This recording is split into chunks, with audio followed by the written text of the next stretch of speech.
وقضى ربك ألا تعبدوا إلا إياه وبالوالدين إحسانا إما يبلغن عندك الكبر أحدهما أو كلاهما فلا تقل لهما أف ولا تنهرهما وقل لهما قولا كريما واخفض لهما جناح الذل من الرحمة وقل رب ارحمهما كما ربياني صغيرا.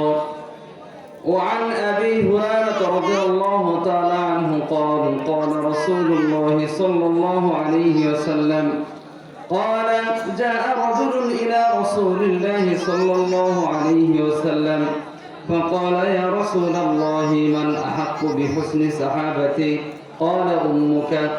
قال ثم من؟ قال أمك. قال ثم من؟ قال أمك. قال ثم من؟ قال أبوك.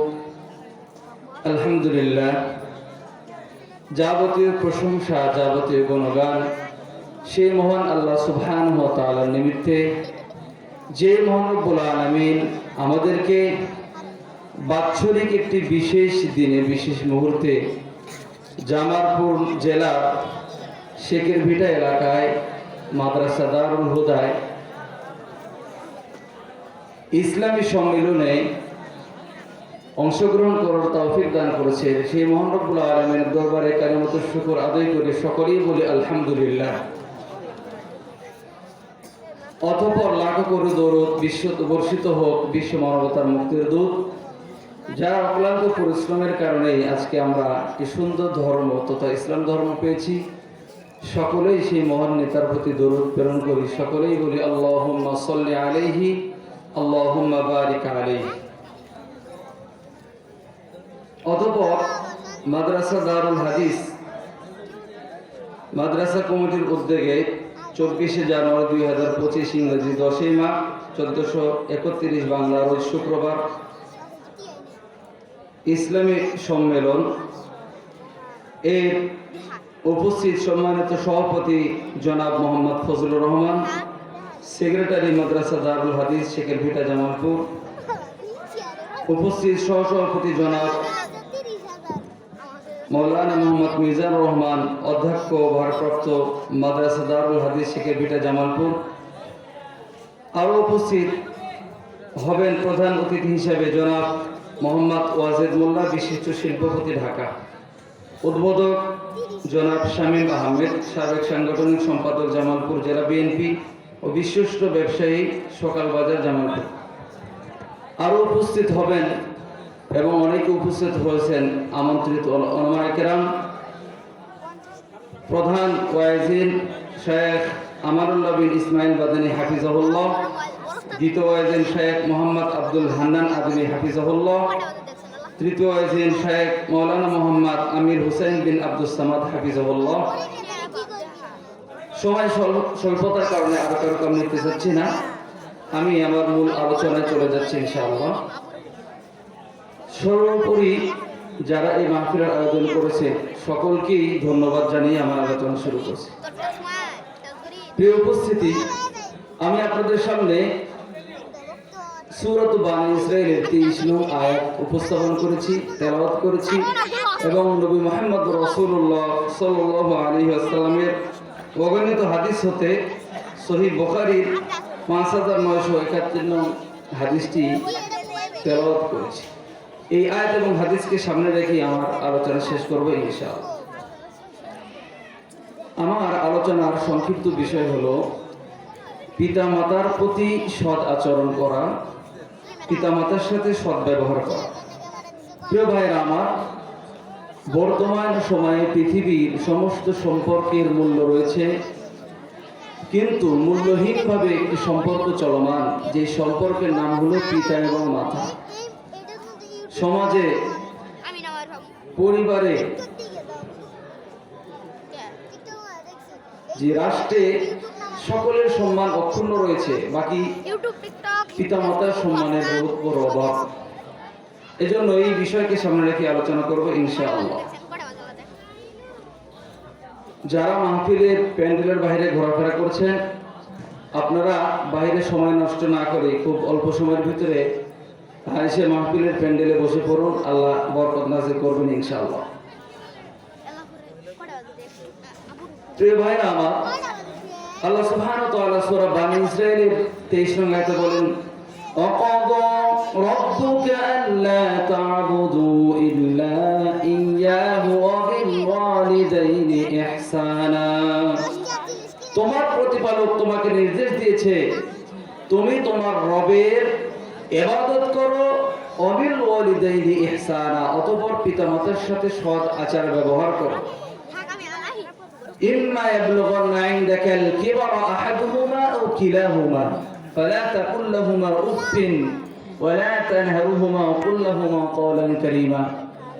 আল্লাহ বলেন, হয়তোবা তোমার পিতা মাতা উভয়কে, অথবা শুধু পিতা অথবা মাতাকে তুমি তাদেরকে বার্ধক্যজনিত অবস্থায় পাবে।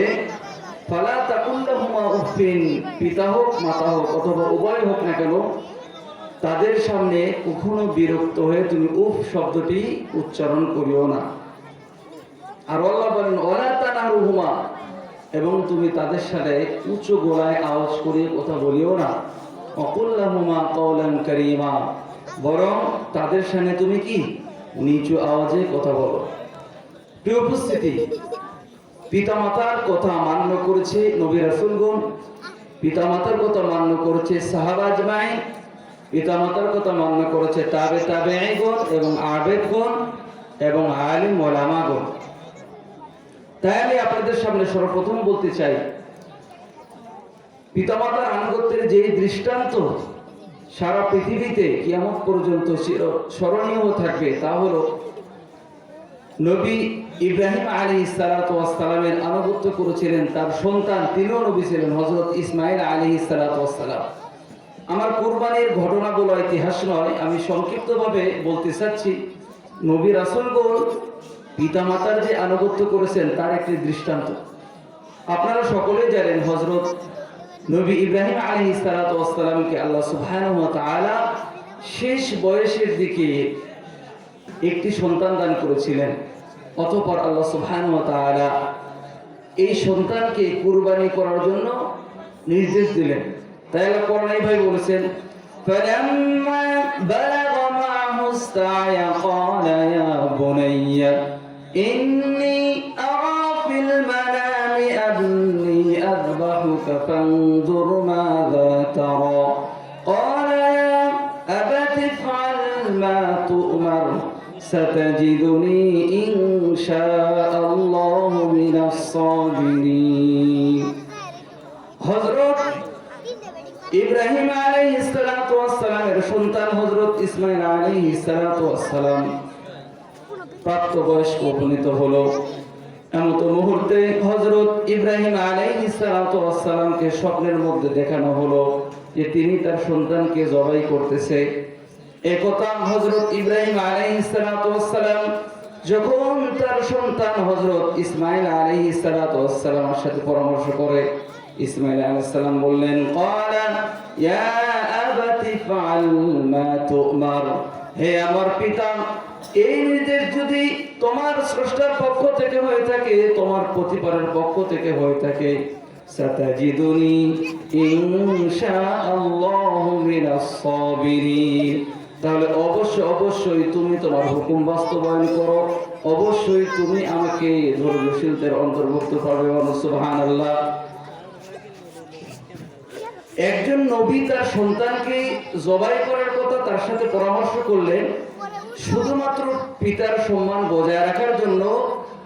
কোরআন এবং সুন্নাহ পিতা এবং মাতার মর্যাদা এত বেশি দিয়েছেন, যার কারণে তিনি মাথা পেতে নিলেন, যদি তোমার প্রতিপালক তোমাকে নির্দেশ দেওয়া থাকে তুমি আমাকে জবাই করবে, তুমি করতে পারো, আমার কোনো কি নাই, দ্বিধাদ্বন্দ্ব নেই, তুমি আমাকে ধৈর্যশীলদের অন্তর্ভুক্তই পাবে। এই ছিলেন নবী রাসূলদের দৃষ্টান্ত। এরপরে প্রসিদ্ধ একজন সাহাবী আপনারা সকলেই জানেন, হযরতে আবু হুরায়রা রাদিয়াল্লাহু তাআলা। উনি যখন নবী মুহাম্মদ রাসূলুল্লাহ সাল্লাল্লাহু আলাইহি সাল্লামের কাছে আসা যাওয়া করেন, ওনার মা তখন মুশরিকা ছিল, অমুসলিম ছিল। হযরত আবু হুরায়রা রাদিয়াল্লাহু তাআলা আনহু যখন তার পিতা, তার মাতা মুশরিকা ছিলেন, নবী মুহাম্মদ রাসূলুল্লাহ সাল্লাল্লাহু আলাইহি সাল্লামের দরবারে যাওয়া আসা করেন।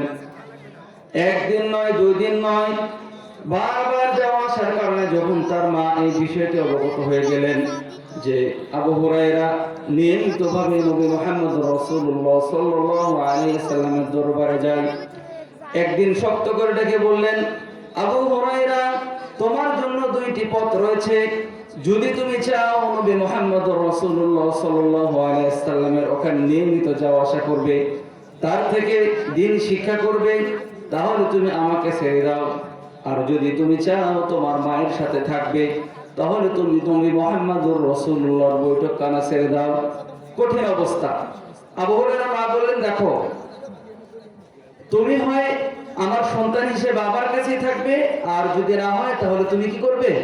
নবী মুহাম্মদের কাছে চলে যাবে, আমার কাছে আর কখনোই আসবে না।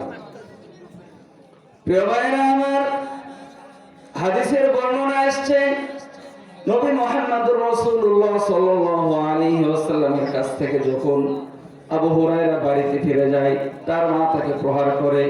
একদিন নয়, দুই দিন নয়, প্রতিনিয়ত যখন তাকে প্রহার করতে থাকে, একদিন মায়ের এই প্রহার সহ্য করতে না পেরে হযরত আবু হুরায়রা রাদিয়াল্লাহু তাআলা আনহু এক দৌড় দিয়ে রাসূলুল্লাহ সাল্লাল্লাহু আলাইহি সাল্লামের সামনে উপস্থিত হলেন। রাসূল বললেন, এ আবু হুরায়রা, তোমার কি হয়েছে? তুমি এমন ভাবে হাঁপাচ্ছ কেন? আবু হুরায়রা বললেন, আল্লাহর রাসূল, তেমন কিছু হয়নি, তবে একটি কথা আপনার সাথে শেয়ার করতে চাই। আমি যখন আপনার বৈঠকে আসি, বৈঠক ফিরে যখন বাড়িতে যাই, তখন আমার পিতা মাতা, আমার মা আমাকে ধরে আঘাত করে। রাসূল বললেন, আবু হুরায়রা, তুমি কি তোমার মায়ের ব্যাপারে আমার কাছে অভিযোগ করতে এসেছো কিনা?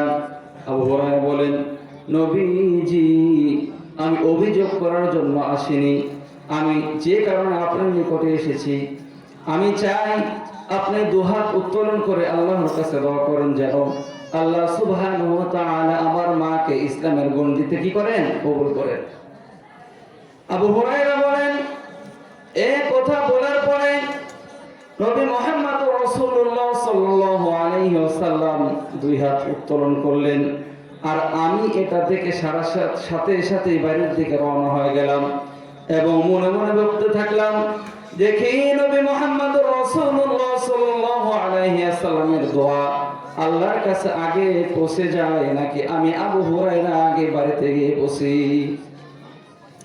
হাদিসের ভিতরে আসছে নবী মুহাম্মদ রাসূলুল্লাহ সাল্লাল্লাহু আলাইহি ওয়াসাল্লাম দুহাত উত্তোলন করে দোয়া করছেন, আর আবু হুরায়রা বাড়ির দিকে এই কথা মনের ভিতরে ভাবতে ভাবতে দৌড়াচ্ছেন, আগাচ্ছেন, দেখি আমি আগে বাড়িতে পৌঁছি না আমার নবীর দোয়া আল্লাহর নিকটে পৌঁছে যায়। প্রিয় ভাইরা, হাদিসের ভিতরে আসছে হযরত আবু হুরায়রা রাদিয়াল্লাহু তাআলা আনহু যখন বাড়িতে গিয়ে দরজায় গিয়ে নক করলেন, ভিতর থেকে তার মা যখন উত্তর দিল, আবু হুরায়রা বলেন, আমার মায়ের উত্তরের ভিতরে আমি শুনতে পারলাম ইমানি একটি আওয়াজ। বলেন সুবহানাল্লাহ। তিনি বললেন, আমার মায়ের যে উত্তর আগে ছিল কর্কশ ভাষী, আমার মায়ের উত্তরটা কি হয়ে গেল? চেঞ্জ হয়ে গেল। এবার আবু হুরায়রা রাদিয়াল্লাহু তাআলা আনহু যখন বাড়ির ভিতরে প্রবেশ করলেন, তিনি প্রবেশ করে দেখেন তার মায়ের চুল থেকে টপ টপ করে পানি পড়ে পড়ছে, টপ টপ করে পানি ঝরঝর করে পড়ছে। এরপরে হযরত আবু হুরায়রা যখন বাড়ির দিকে পরিপূর্ণভাবে প্রবেশ করলেন, তার মা ডাক দিয়ে বললেন, আবু হুরায়রা, চলো, তোমার নবীদের সাথে আমিও সাক্ষাৎ করতে চাই।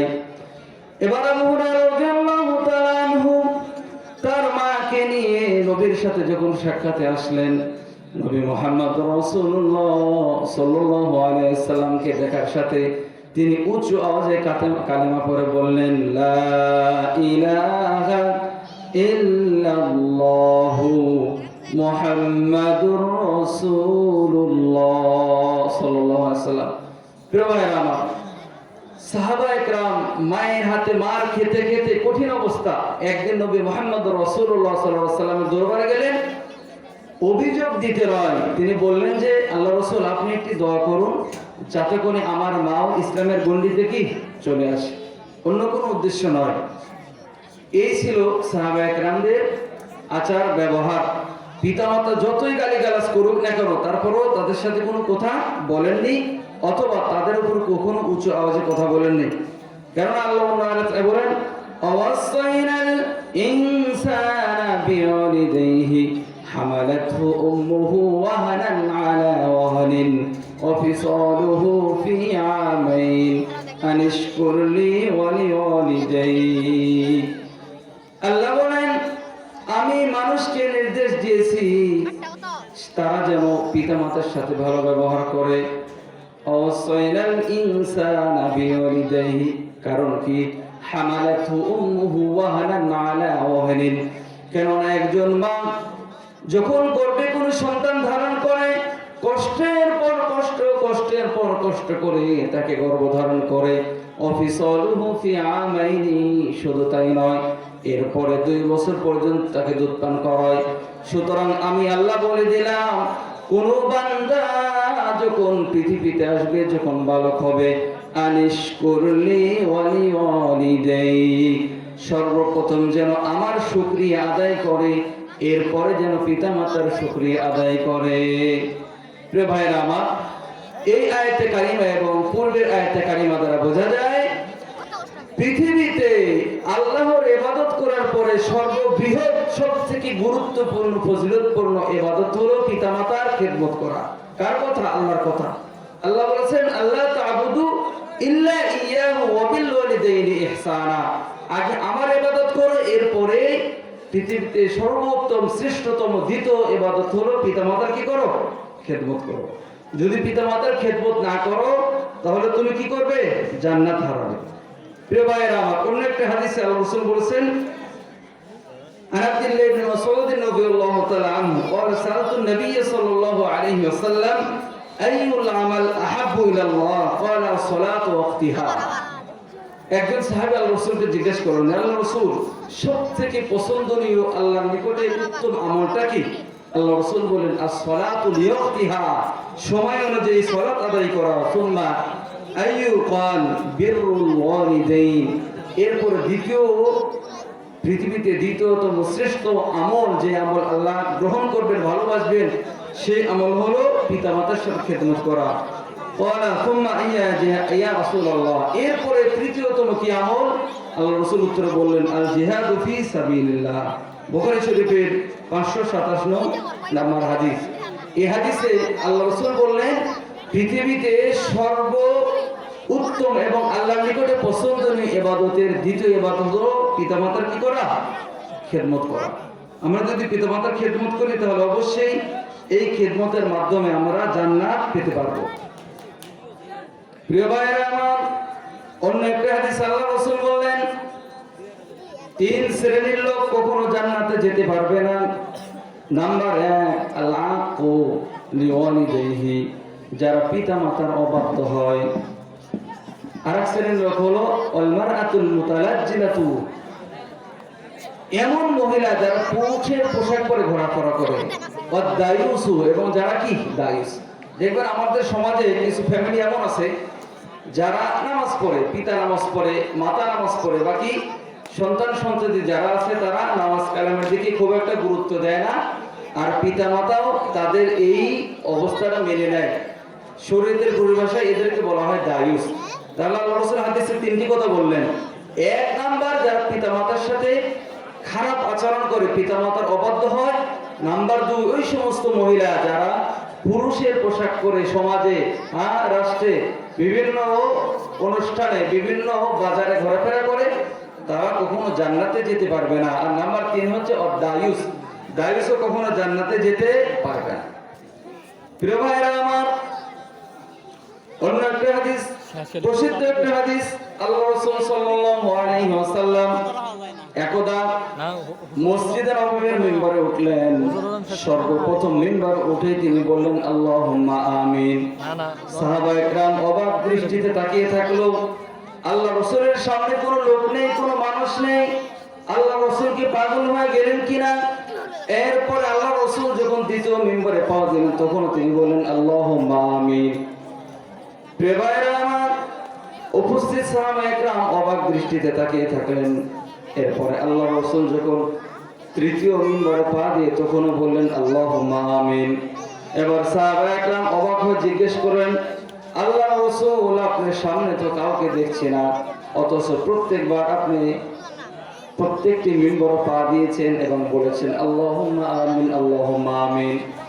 রাসূল বললেন, আমার সাহাবা তোমরা শুনে রাখো, সর্বপ্রথম আমি যখন মিম্বরে পা দিয়ে আমিন বলছিলাম, জিবরিল আমিন আমাকে এসে বলে গেলেন, ইয়া রাসূলুল্লাহ, যারা পিতা মাতাকে বার্ধক্যজনিত অবস্থায় পেল, অথচ তাদের খেদমত করে তাদের দেখাশোনা করে জান্নাত অর্জন করতে পারলো না, আল্লাহ ওই ব্যক্তির উপর অভিশাপ। তখন আমি বলেছিলাম আল্লাহুম্মা আমিন। ও আমার সাহাবারা, দ্বিতীয়বার যখন বলেছিলাম, তখন জিবরিল আমিন আমাকে এসে বলল, ইয়া রাসূলুল্লাহ, যে ব্যক্তি রমজান মাস বরকতপূর্ণ একটি মাস, যে মাস কয়েকদিন পরে আমাদের সামনে প্রবেশ করবে, এই বরকতপূর্ণ মাসকে পেল, অথচ এই মাসে কিয়ামুল লাইল করার মাধ্যমে অথবা কোরআন তেলাওয়াত করার মাধ্যমে অথবা সিয়াম রাখার মাধ্যমে নিজেকে জাহান্নামের আগুন থেকে বাঁচাতে পারলো না, ওই ব্যক্তির উপরও লানত বর্ষিত হোক। তখন আমি বলেছিলাম আল্লাহুম্মা আমিন। এই দুই জায়গায় আল্লাহ রাসূল সাল্লাল্লাহু আলাইহি ওয়াসাল্লাম মিম্বরে ওঠার পর বলেন আল্লাহুম্মা আমিন, আল্লাহুম্মা আমিন। আর সর্বশেষ আল্লাহ রাসূল বলেন, সর্বশেষ জিবরিল আমিন আমাকে বলল, ইয়া রাসূলুল্লাহ, যখন কোনো ব্যক্তি আপনার নাম উচ্চারণ করবে, সাথে সাথে যদি আপনার প্রতি দরুদ প্রেরণ না করে, ওই ব্যক্তির উপরও আল্লাহর লানত বর্ষিত হোক। তখন আমি বলেছিলাম আল্লাহুম্মা আমিন। প্রিয় ভাইরা আমার, তাহলে আল্লাহ রাসূল জিবরিল আমিনের কথার মাধ্যমে তিন ব্যক্তির উপর লানত যখন করলেন এবং করতে বললেন, আল্লাহ রাসূল আমিন বলেছেন। তার মধ্যে থেকে অন্যতম একটি হলো পিতামাতার সাথে যারা অবাধ্য আচরণ করবে, বার্ধক্যজনিত অবস্থায় পেয়েও যারা পিতামাতার খেদমতের মাধ্যমে জান্নাত অর্জন করতে পারলো না, তাদের জন্য জিবরিল আমিন সহ রাসূল সাল্লাল্লাহু আলাইহি ওয়াসাল্লাম অভিশাপ করেছেন। প্রিয় ভাই আমার, আরেকটি প্রসিদ্ধ হাদিস, বুখারীর যে হাদিসটা আমি শুরুতে আপনাদের সামনে বলেছি, আবু হুরায়রা রাদিয়াল্লাহু তাআলা আনহু হাদিসটি বর্ণনা করেন, একজন ব্যক্তি আল্লাহর রাসূলের নিকটে আসলেন এবং বললেন, ইয়া রাসূলুল্লাহ, পৃথিবীতে কোন মানুষটি আমার থেকে সবথেকে ভালো আচার ব্যবহার করার যোগ্যতা রাখে? পৃথিবীতে কোন মানুষের সাথে, কোন সম্পর্কের মানুষের সাথে আমি সবথেকে ভালো ব্যবহার করতে পারি? আল্লাহ রাসূল বললেন, উম্মুকা, তোমার মায়ের সাথে। সাহাবা আবার জিজ্ঞেস করলেন, ইয়া রাসূলুল্লাহ, দ্বিতীয় সবথেকে উত্তম আচার ব্যবহার করার যোগ্যতা কে রাখে? আল্লাহ রাসূল আবারও বললেন, উম্মুকা, তোমার মা। সাহাবা আবার জিজ্ঞেস করলেন, ইয়া রাসূলুল্লাহ, তৃতীয়তম সবথেকে ভালো আচার ব্যবহার করার যোগ্যতা কোন ব্যক্তি রাখে, কোন সম্পর্ক রাখে? আল্লাহ রাসূল আবারও বললেন, উম্মুকা, তোমার মা। সাহাবা এবার অবাক দৃষ্টিতে তাকে আবার জিজ্ঞেস করলেন, ইয়া রাসূলুল্লাহ, তৃতীয়তম পর্যন্ত আপনি বললেন আমার মা, আমার মা, আমার মা, তোমার মা, তোমার মা, এবার বলুন চতুর্থতম সর্বোত্তম পৃথিবীতে আমার থেকে ভালো আচার ব্যবহার করার যোগ্যতা রাখে কে? বললেন, তোমার পিতা আবুকা।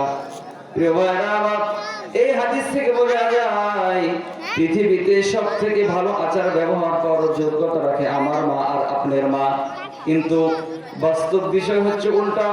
পৃথিবীতে যেখানে চাকরি করেন, অথবা যে কোম্পানিতে চাকরি করেন, যে প্রতিষ্ঠানে চাকরি করেন, অথবা এমপি, মন্ত্রী, মিনিস্টার, বন্ধু বান্ধব, সকলের সাথেই যখন কথা বলেন সাগরের ভাষায় কথা বলেন, আর যখন পিতা মাতার সামনে কথা বলেন তখন আপনার আওয়াজ উঁচু হয়ে যায়।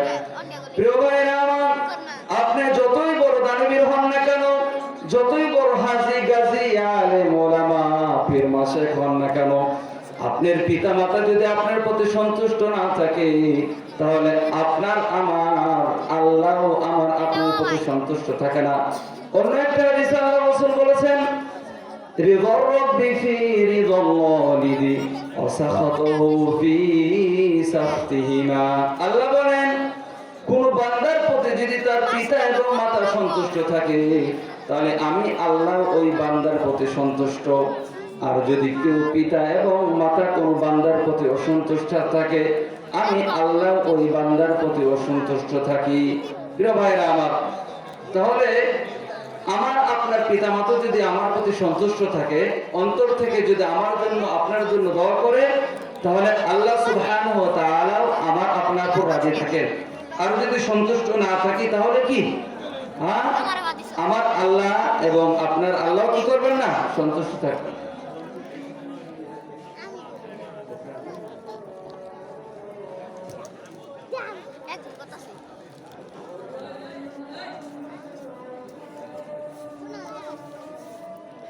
তার সাথে আমাদের আচার ব্যবহার ভালো হয় না।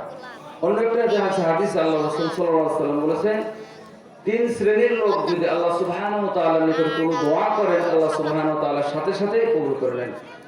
নাম্বার 1, কোন মুসাফির যখন রাস্তায় বের হয়ে জীর্ণ শীর্ণ অবস্থায় আল্লাহ সুবহানাহু ওয়া তাআলার নিকটে দোয়া করেন আল্লাহ সুবহানাহু ওয়া তাআলা তার দোয়া কবুল করেন। নাম্বার 2, কোন মাজলুম ব্যক্তি নির্যাতিত অবস্থায় যখন আল্লাহ সুবহানাহু ওয়া তাআলার নিকটে দুহাত তুলে দোয়া করেন আল্লাহ সুবহানাহু ওয়া তাআলা তার দোয়াকেও কবুল করে নেন। আর নাম্বার 3, কোন পিতা মাতা যখন আল্লাহ সুবহানাহু ওয়া তাআলার নিকটে কোনো দোয়া করেন অথবা বদদোয়া করেন উভয়কে আল্লাহ সুবহানাহু ওয়া তাআলা কবুল করে নেন। প্রিয় ভাইরা আমার, এই সম্পর্কে বুখারীর একটি বর্ণনা আমি বলতে চাই। বনি ইসরাইলের ভিতরে একজন আবিদ ব্যক্তি ছিল যার নাম ছিল জুরাইজ। সংক্ষিপ্তভাবে ঘটনাটি বলছি, বুখারীর বর্ণনা। প্রিয় ভাইরা আমার, পিতা মাতার দোয়া চাই সেটা দোয়া হোক অথবা বদ দেওয়া হোক আল্লাহর নিকট কবুল হয়ে যায়। সহিহ বুখারীর বর্ণনা, বনি ইসরাইলের ভিতরে জুরাইজ নামক একজন আবিদ ছিল। ওই ব্যক্তি নিজে ইবাদত করার জন্য গ্রামের বাহিরে লোকালয়ের বাহিরে একটি ঘর নির্মাণ করেছিলেন, যেই ঘরে বসে শুধু সে ইবাদত করত আর ইবাদত করত। একদা জুরাইজ নামক আবেদের নিকটে তার মা গিয়ে ডাকে বলে, ও বাবা জুরাইজ আমার কথা শোনো, বাবা জুরাইজ তুমি আমার কথা শোনো। যে মুহূর্তে জুরাইজ নামক আবেদ নফল সালাত আদায় করতেছিল, ওই আবেদ ব্যক্তি জুরাইজ নামক ব্যক্তি খুব টেনশনের ভিতরে পড়ে যায়। একদিকে তার মা তাকে আহ্বান করছে, অন্যদিকে সে নফল সালাত আদায় করছে। সিদ্ধান্ত নিতে পারছিল না সে নামাজই কন্টিনিউ করবে না, তার মায়ের ডাকে সাড়া দেবে। এক পর্যায়ে 2বার 3বার ডাকার পরে তার মা বিরক্ত হয়ে তার জন্য বদদোয়া করে দেয়। আল্লাহকে ডেকে বলে, আল্লাহ গো, আমার এই সন্তান আমার ডাকে যেহেতু সাড়া দিল না, সুতরাং সে মৃত্যুবরণ যখন করবে অথবা মৃত্যুর আগ মুহূর্তে কোন খারাপ মহিলার চেহারা না দিয়ে তুমি যেন তাকে মৃত্যু দিও না। প্রিয় ভাইরা আমার, যখন তার মা এই বদদোয়া করলো, অতঃপর তার খানকার ভিতরে একজন লোক কাজ করত, ওইদিকে ছাগল চড়াইতো। ঠিক একইভাবে হঠাৎ তার যে লোকটি ছিল, রাখাল ছিল, একটি মেয়ের সাথে অপকর্ম করে বসে ওই খানকার এলাকায় আশেপাশে হঠাৎ একদিন গ্রামের সমস্ত লোকজন ওই আবেদ জুরাইজকে ধরে বসে, তুমি একজন আবেদ প্রসিদ্ধ ব্যক্তি, তোমাকে সবাই ভালো বলে চিনে, তুমি কিভাবে এত জঘন্য তুমি একটি কাজ করতে পারলে? এবং ওই রাখাল যখন এই মেয়েটির সাথে খারাপ কাজ করার সাথে সাথে তার গর্ভে সন্তান চলে আসে এবং এক পর্যায়ে ওই মহিলা যখন গর্ভপাত করে, তখন গ্রামের সমস্ত লোকজন লাঠি সোটা নিয়ে সবাই ওই আবিদের খানকা বা ওই ঘরে চলে যায়। গিয়ে সকলে তার ঘর ভাঙ্গা চলা শুরু করে। এরপরে আবেদ যখন জিজ্ঞেস করেছে কি হয়েছে, তখন সে বলেছে, তুমি একজন আবেদ হয়ে তোমাকে আমরা সকলেই ভালো জানি, তুমি কিভাবে এত খারাপ একটা কাজ করতে পারলে? আল্লাহর ওলি আবেদ ডাক দিয়ে বলে, আপনারা একটু অপেক্ষা করুন, আমাকে সুযোগ দেন, আমি 2 রাকাত সালাত আদায় করে নেই। গ্রামের লোকজন, ওই এলাকার লোকজন তাকে 2 রাকাত সালাত আদায় করার জন্য সময় দেয়। 2 রাকাত সালাত আদায় করে একজন আবেদ জুরাইজ আল্লাহর নিকটে দুহাত তুলে বলেন, আল্লাহ গো, এই বিপদ থেকে তুমি আমাকে রক্ষা করো, আমি তো এই পাপের সাথে জড়িত নয়। এই অপরাধ আমি করিনি। প্রিয় ভাইয়েরা আমার, জুরাইজ নামক আবেদ এবার 2 রাকাত সালাত আদায় করে আল্লাহ সুবহানাহু ওয়া তাআলার সাথে গোপনে কথা বলে ওই লোকজনদেরকে বললেন, যান, যে মহিলা পেটে অবৈধ সন্তান রয়েছে অথবা যে সন্তান গর্ভপাত করেছে ওই মহিলাকে আমার সামনে নিয়ে আসুন। আবেদের কথা অনুযায়ী এলাকার লোকজন ওই মহিলাকে তার সামনে উপস্থিত করে এবং ওই মহল্লার ভিতরে ওই রাখাল উপস্থিত ছিল। এবার আবেদ ব্যক্তি আল্লাহর কাছে ডাকতে থাকে, আল্লাহ তুমি আমাকে রক্ষা করো, এই মুসিবত থেকে তুমি আমাকে রক্ষা করো, পরিত্রাণ দাও। হাদিসের বর্ণনা আসছে, বুখারীর বর্ণনা, এমত অবস্থায় ওই যে সন্তান ওই মহিলার পেটে ধারণ করেছে, ছোট্ট শিশু জবান খুলে আওয়াজ করে বলল, ওই রাখাল আমার মায়ের সাথে ব্যভিচার করেছে। আর সাথে সাথে ওই আবেদ ব্যক্তি নির্দোষ হিসেবে প্রমাণিত হয়ে গেল। প্রিয় ভাইরা আমার, এই ঘটনা বলার উদ্দেশ্য হলো পিতা মাতা আপনার জন্য দোয়া করুক অথবা বদদোয়া করুক, এটা আপনার জন্য লেগেই যাবে। বুখারী শরীফের হাদিসের বর্ণনা, তার মা যেই দোয়া দিয়েছিলেন, একজন আবেদ বনু ইসরাইলের, আসলে সে বড় একজন আবেদ ছিল, কিন্তু তার মায়ের ডাকে সাড়া না দেওয়ার কারণে এরকম একটা অবস্থার সম্মুখীন তাতে হতে হলো, বেইজ্জতি হতে হলো। অতঃপর আল্লাহ সুবহানাহু ওয়া তাআলা তাকে সম্মান দিয়ে মুক্তি দান করলেন, বাকি মায়ের দোয়াটা কবুল হয়ে কি তাকে অসম্মানিত হতে হয়েছে। তাই প্রিয় ভাইরা আমার, পিতামাতার দোয়া সন্তানের জন্য খুবই গুরুত্বপূর্ণ একটি বিষয়। যদি পিতামাতার দোয়া না থাকে তাহলে কি আমরা নাজাত পাবো না। প্রিয় ভাইরা আমার, যেই মা আপনাকে আমাকে গর্ভে ধারণ করেছে 10 মাস 10 দিন পর্যন্ত, আল্লাহ কোরআনে বলেন ওয়াফিসালুহু ফি আমাইন, এরপরে 2 বছর পর্যন্ত দুধ পান করিয়েছে। অথচ আমার আপনার পিতামাতা আজকে পৃথিবীতে ভালো সম্মানের আসন নেই। অনেকের পিতামাতা দেখবেন যাদের স্থান হয়েছে বৃদ্ধাশ্রমে।